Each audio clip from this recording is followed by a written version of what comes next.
we'll now be moving on to our next speaker, who is Emily.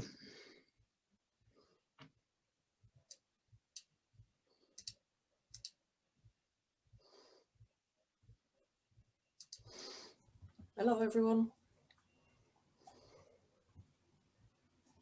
Yep, we can hear you. Right, let me find the share screen button and we'll crack on. I've already got some a comment of a great jacket, which I have to agree with. I'm hoping that if I click that, you will now be able to see my presentation. Yeah. Excellent. Well, good morning, everyone. My name is Emily Harford, and before I launch into my full-scale presentation, I just wanted to give you a bit of a content warning for homophobia in some of the images. So with that in mind, feel free to leave at any time or turn off your screen and just listen to me. I'm a lesbian, and my pronouns are she, her, and my current job title is Principal Engineer, and I work for the UK Atomic Energy Authority. I have an incredibly demanding cat, who I hope will not be interrupting my presentation today, but she did yesterday. And I'm married to a priest. I'm dyslexic, I'm autistic, I have a diagnosis of depression, and I have occasionally been accused of being a woman walking around in a male-dominated industry. So I'll be mentioning these intersections when they've impacted on my life. You can find me in these places. Feel free to take a screenshot of that or write it down. I wanted to start off actually talking about my degree level qualifications. So I went to the best of all possible universities for 5 years in total, and that is Loughborough University. I did a foundation year and then a bachelor's in mechanical engineering, and then stayed on to do an MSc in engineering design. I was, a limited amount of out. In fact, as a young sports jock, I often happily joined in with homophobic jokes because at least then I was having fun with my teammates.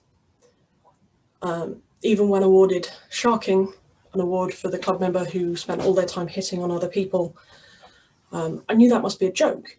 It had to be a joke and not just some casual homophobia by the only friends I had, because I was really careful not to flirt with people.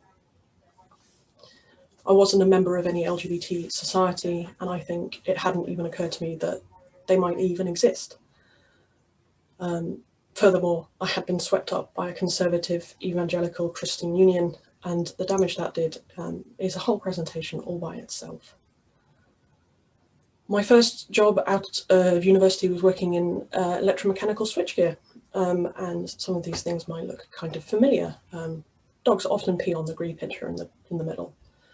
In this job, I was very much in the closet, and the level of concentration I needed to never use the name or pronoun of my then girlfriend was incredibly high. She was training to be a teacher, and we both got our first jobs at the same time, and she was terrified of being outed. She did not want to be the lesbian teacher at her school. This was also my first experience of old school casual sexism with a manager who refused to stop calling me dear. I then moved on to medical implant design, and I started working for a company who specialized in osteopathic oncology, which is cancers of the bone. And so my job was to design implants to replace sections of damaged and diseased bone, usually in extreme cases, so often for children or for people who had congenital issues such as haemophilia or dwarfism. I was a bit more relaxed about being out, but I had no photos and I had no flags, and I didn't talk about my girlfriend. Also later had some real difficulties with management and HR at this company for not having any idea how to handle someone who didn't understand neurotypical cues.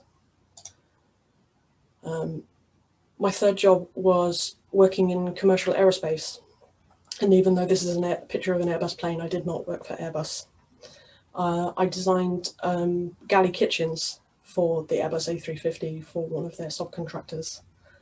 And was once told it was great that I was working on the plumbing because at least I knew how a sink was supposed to be designed. I'd learned at this point that it was probably better not to mix work and private life. It seemed safer. It wasn't until later when I joined UKAEA, I started making friends at work. And I feel like that's one of the things that can really restrict who you are and how you feel. Because if you can't even make friends at work, somewhere you spend 8 hours a day, 5 days a week, it limits your own growth. And then I joined UKAEA. So I'm going to talk a little bit about some of the projects I've worked on. My first one was the European Spallation Source, which by the time it fires its first neutron beam will be the brightest neutron source in the world. I don't really understand how you do science with this, but I understand that neutrons don't bend because they're not charged. So you ping them at stuff and then science happens. We have shown in this image the target hall for the European, for ESS, I'm just going to start saying ESS, with the accelerator beam coming in here and hitting the target monolith. What happens when you fire neutrons at things is that they become activated, so they give off a lot of radiation. And so when the target is no longer useful, you take it out and you put it in the active cells facility, and that was the project that I focused on. My bit was doing the shield doors, so these two guys at the top, this guy here, and then the waste transfer hatch. And I'd gone from making things that were very small or making things that were very light to making things that were very big and very heavy. And I really enjoyed it. Towards the end of my time on this project, I actually had an extended period off sick with a depressive episode. But when I came back to work, the guys had left a big smiley face on my desk saying, "Welcome back." And that was my first indication that I had got a job in a much more supportive environment than I'd ever worked in before. I then moved on to some other projects, mostly in remote tooling, because I worked in a department called RACE, which was remote applications in challenging environments. And this project is one of my favorites. This is a laser, what I call a laser worm. And it was for the demo power plant, which hasn't been built yet. But the problem is that you have your fusion reactor, and then you have a blanket around it, and then in that blanket are a whole bunch of things. So some heat transfer elements that haven't been designed yet, and a fluid to breed tritium, which is probably going to be lithium lead. But these blankets are, these pipes for those chemicals are buried inside the blanket. So you need to be able to move all these things around, and you put the blankets together like Lego, and then you have to weld those pipes closed, and you cannot go anywhere near them. And this is a great example of how projects at the authority do the undoable. So we designed a worm, and you can't see in the picture the scale, that that particular one is about between 5 and 8 centimeters in diameter, so it's not very big. And you push it up a pipe, and it clamps itself to the pipe, pulls the pipes together, puts a seal in place so that you can have an inert atmosphere for your welding, and then welds the pipes together with a laser. What an absolute delight that is. After that, I got promoted to the authority's engineering governance department. So I now work in the office of the chief engineer. And OCE drives improvements across the organization. We support, provide technical expertise, we produce technical processes, and we support high quality engineering across site. So it's a bit weird for me. I no longer do anything. I help and drive others to produce really good quality stuff. Hence this quote from me. Apparently it's not very professional to just say, wow, that's a stupid thing to do. So I've worked on my own euphemisms. And now I say things like, could you take me through your decision-making process, please? I've also now got a bit of freedom to work on some specialisms that aren't strictly technical. So I've started studying professional ethics, which again is a presentation all by itself. Let's switch now to a timeline of events. In 1985, I was born, and there was much rejoicing. In the year I was born, 70% of British people thought that homosexuality was always or mostly wrong. In 1988, Section 28 was introduced, and in response, Stonewall was formed to campaign for LGBT people. And I'm part of a relatively small generation for whom their entire compulsory education was under Section 28. And Section 28 stated that a local authority, and that is, they were in charge of all of the schools, unless they were private, and all of the libraries.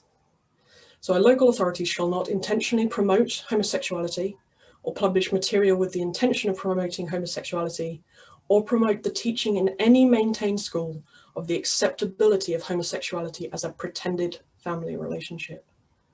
And one of the things I wanted to highlight there is it's not just romantic relationship or some sort of equivalent of marital relationship. It says pretended family relationship. Homosexuality meant that people weren't allowed to be in a family. I started school in 1990, and I went to a small village primary.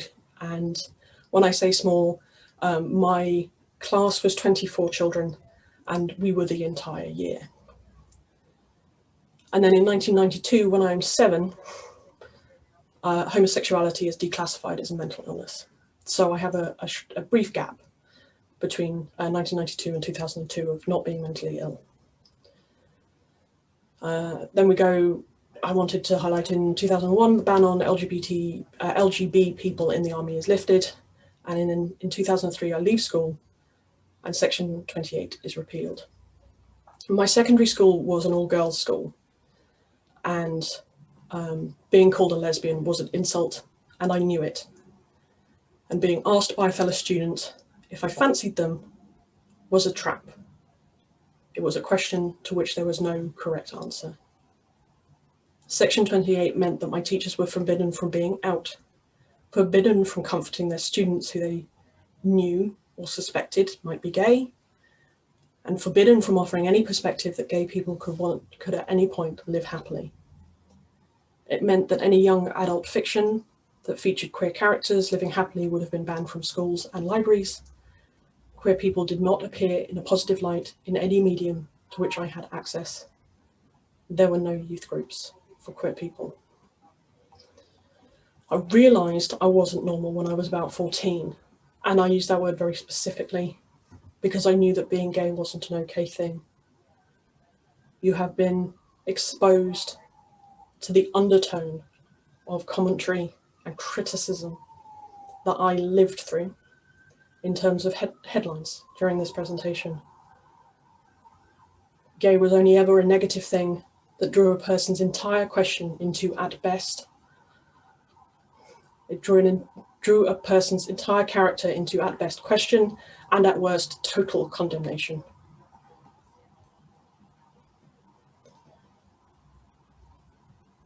I was in my mid to late 20s before I was exposed to the counter messaging of out, proud, vibrant LGBT life. And it was my wife, who I married in 2015, that helped me connect with my queer history, culture, and people. And I just want to draw your attention to the right-hand side of this timeline. There is a big gap between progress for LGB and for T people. The ban on trans people in the army is lifted in 2014. Stonewall starts campaigning for trans people in 2015. And trans health issues are declassified as mental illnesses in 2019. In terms of queer engineering, the staff networks, which are on the right-hand side here, only really exist in big organizations, and I have never worked anywhere where there has been one.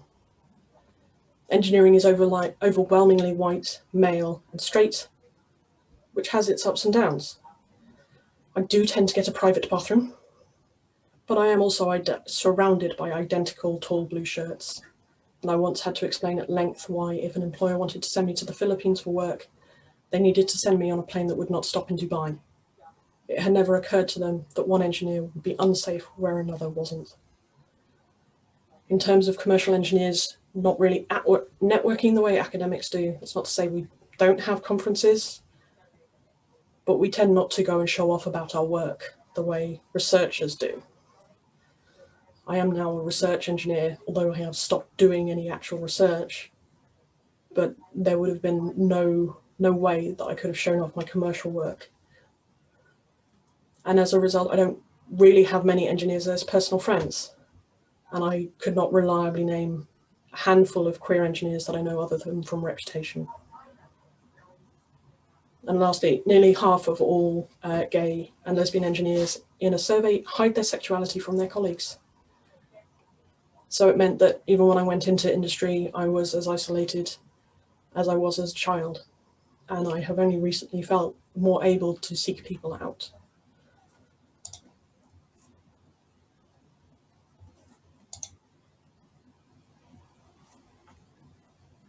This video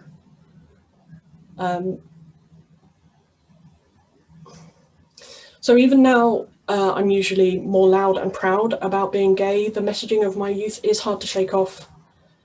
I visited an art gallery with my revered and reverend spouse on a trip to Madrid.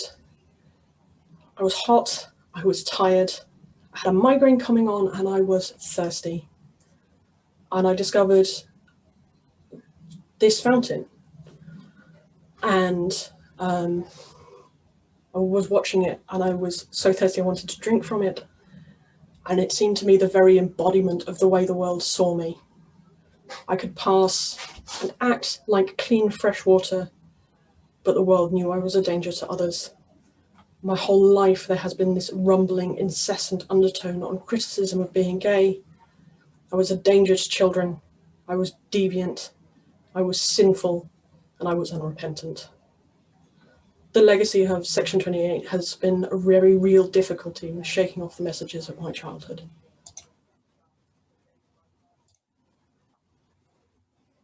My last slide is a call to arms. I want you to notice what the media is saying about trans people now. There is nothing being said now about trans youth, trans healthcare and trans life that was not once said in the 70s, 80s and 90s with impunity about gay, lesbian and bisexual people. Your trans and non-binary siblings need you to show up for them now.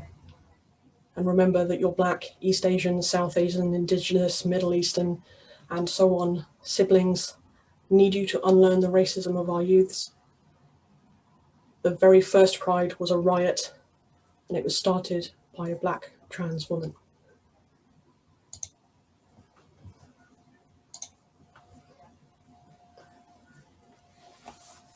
I can do questions now. Okay, thank you very much for that talk. Yes, we just have a few questions. So the first question is, do you think it's still more acceptable to be a gay man than to be a lesbian in the work field? I think that depends on which way the stereotype works for you. I think there are safe gays. So Rylan with the teeth would be a great example of a safe gay because he's in the media and he's a bit campy. So he's not a danger to men. He's not going to go and like grab someone in the bathroom or the changing rooms or whatever. On the opposite way, like obviously I'm a butch lesbian because I like engineering and man stuff. So I think things tend to be a bit more complicated than, you know, there are lesbians who pass really well. There are lesbians who don't really pass. And there are men who pass and there are men who don't pass. And I hate passing, but I think that's what we're working with at the moment. So I think it all depends on which way the stereotype works for you. And I think we really could do without all of that nonsense. Yeah, that would be the ideal world.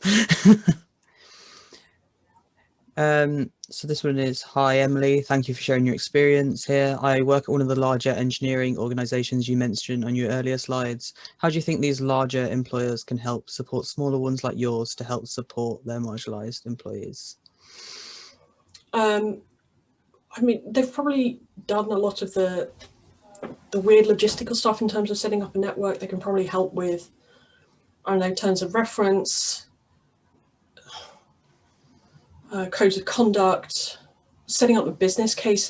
Just like, here is how we wrote our business case to get funding for this network so that our organization would pay for it, and here is how we have demonstrated that that has benefited our organization commercially, because money is the only thing that matters in capitalism. Even with an organization that is funded by the government, we still have to, sometimes even more so, have to show that what we're doing adds value. So we have to, if bigger companies could provide advice on how, or evidence on how queer networks add value, because their employees are happier and more able to be themselves, and they do better work, and they're at work more often and work to a higher standard because they're less stressed and worrying about saying she instead of they about their girlfriend who doesn't want to be outed or whatever. That would probably be really helpful. Thank you. Hopefully people will take note of that advice. Sorry, I'm just distracted. There's so many thank yous in the chat that you can read afterwards. So kind of the next one is, do you think the effects of Section 28 are still being felt by younger people today who didn't go through it? Yes, and I think yes, and there were. I think it was somewhat unique in that it was relatively short on the statute books, but also the internet wasn't really a thing. Like I didn't get the internet at home until I was 14, and my dad worked for an IT corporation, so I was still on dial-up until I was 17. So the being able to go and find your people was not an easy thing, and I think the people who were younger than me at the tail end would have been more able to find their people. But saying that, all of the people who went through Section 28 like me are now going into management and are still a bit repressed. So like Section 28 did a real number on people, and you know, if you are walking around, okay, so here's the thing. So my best friend just had a baby. She's just had a baby girl, and I can't go meet her yet, and I cannot wait. But I still have this really unpleasant, intrusive thought going around my head about, don't be too affectionate, or someone's going to call you a paedophile. Because that's what you understand. Like, I didn't know about Section 28 when I was at school, but when I left school and I realised you can't teach kids about being gay because it's not okay for kids to know about it because it's sick and wrong. That means that there's something sick and wrong about being gay. I was struggling to shake it off. I really struggled to shake it off. And I haven't even met my friend's baby yet, and I'm worried about how I have to behave. Yeah, and it will have impacted different people differently, because my wife went through Section 28 and then went to university and was just queer all over the shop. Just, big old massive lesbian, being a big old massive president of the lesbian club, so it does vary, and it varies depending on what other things have gone on, but I think the impact has been quite damaging. So screw Margaret Thatcher. Definitely. I definitely agree there. I think we're part of the shame. I was very young when Section 28 got rid of, so I don't have the full effects, but I still hold the shame of when I remember asking our teacher when we were in like reception, what is a lesbian? And she absolutely freaked out, obviously because it was illegal to talk about it. And it doesn't really leave you to see somebody that you respect in a position of power, I don't think. And I don't think a lot of people even fully recognize that it even happened. So kind of the next question is, and I can relate to this personally, is do you think that not being neurotypical affects your ability to connect with the LGBT community? So I recently got an autism diagnosis, and sometimes it's difficult to connect with people. Yeah, my autism diagnosis is also pretty shiny. I got it last March, and suddenly I went, oh shit, that makes so much sense. And it like I don't want to go out to a gay club because it's noisy and it smells weird. Like, and if that's all you've got, but you hate it because it's noisy and it smells weird, like why isn't there gay board gaming? Can really go for gay board gaming. So yeah, if And there's so any, yeah, I think there's that. There's also the kind of like sometimes things will happen and I need someone to explain why it's wrong. I'm a bit like, oh, something's gone a bit sideways there, and I'm not quite sure what was that? What was going on there? And you know, we say like we'll say we've got the autistic, but we're not all the same flavor of autistic. It's a bit like I can be quite sociable. I understand what emotions are. I can make eye contact with people. It's quite hard work, but I can definitely do it. But I'm still working out what all of the different things about how I've grown up not knowing I was autistic, and then realizing I am, and going, oh, so how did this impact on this thing and this thing and this thing?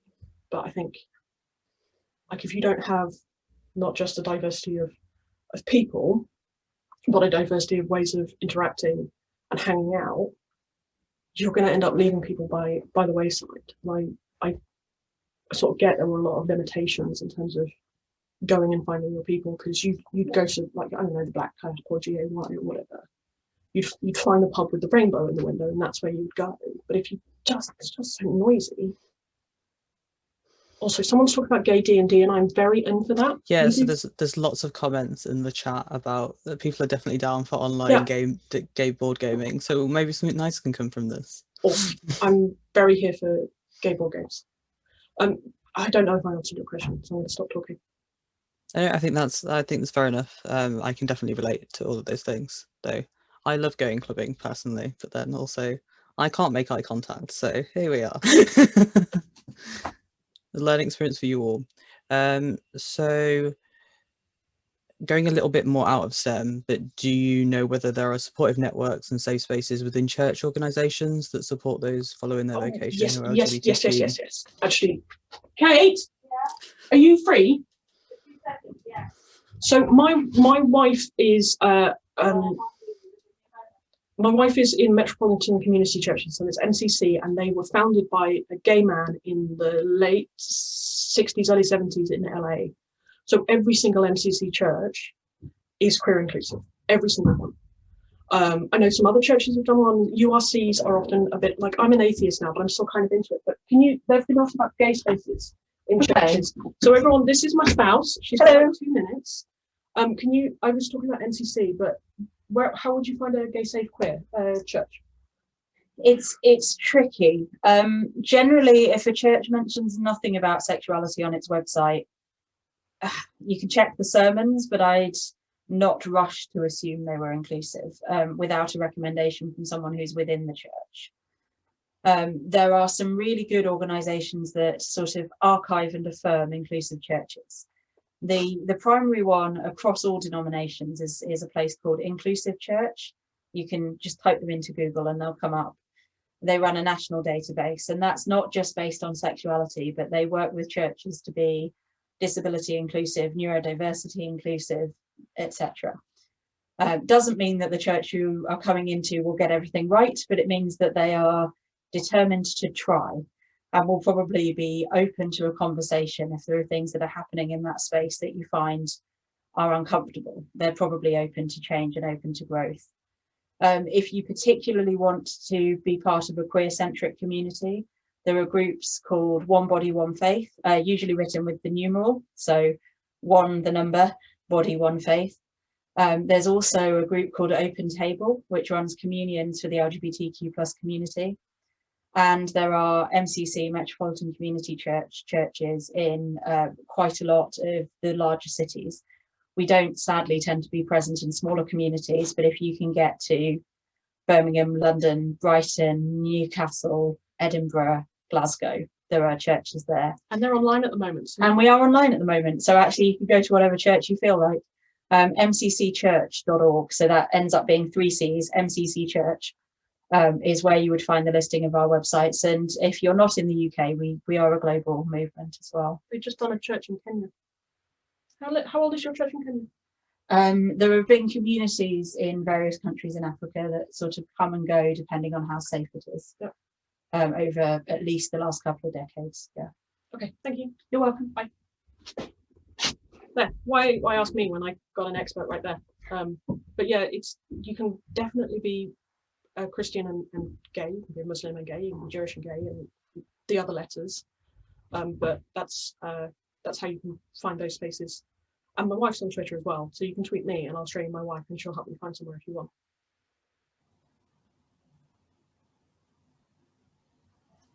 That's great. Thank you so much. I think that's about all we have time for, but there's been some requests if you could share your timeline slide again and your Twitter username. And there's also people sharing their Twitter usernames for board games. So hopefully we can get some nice.